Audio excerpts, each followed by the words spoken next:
स्वामी विद्वत वर आज वाणी शब्द का अर्थ है कुछ कहने जा रहा हूँ।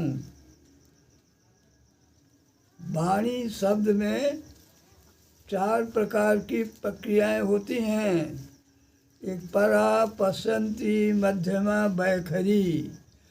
वाणी की 4 अवस्था होती है।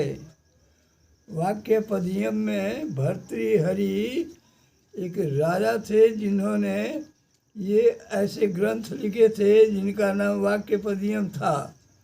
उसमें वाणी शब्द का अर्थ इस तरह से व्यक्त किया था।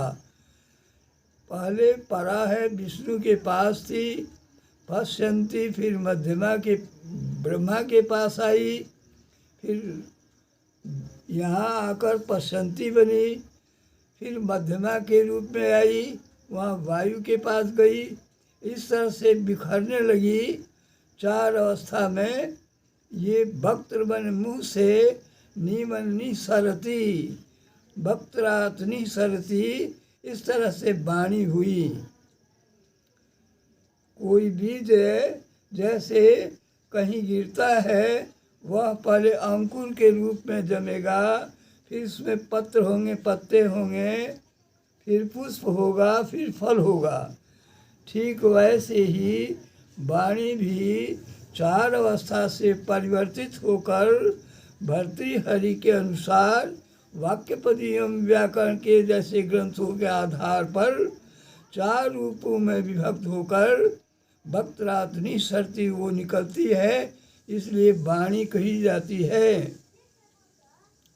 दूसरा अर्थ होगा कि वासनात्मक इच्छाओं का निर्धारण करती है।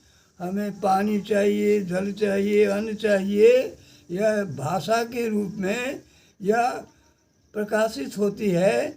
वासनात्मक इच्छाओं का निर्धारण करती है, हमारी आवश्यकताओं को पूरी करती है, इसलिए भी वाणी कही जाएगी। तीसरा अर्थ इसका होगा वह विष्णु के पास ये रहा करती है, इसलिए भी वाणी कही जाएगी। यह ब्रह्मा के पास भी रहती है, वह से ब्रह्मा का भी अर्थ होगा, इसलिए भी वाणी कही जाएगी। और वक्त से मुँह से निकलकर बिखर कर बाहर आती है, इसलिए भी वाणी कही जाएगी। ऐसे इस वाणी को हम इस रूप में बांट सकेंगे।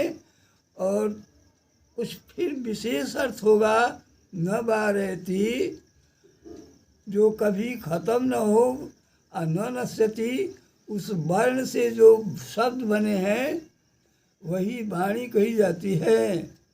इन सारे अर्थों में वाणी शब्द का प्रयोग हुआ करता है।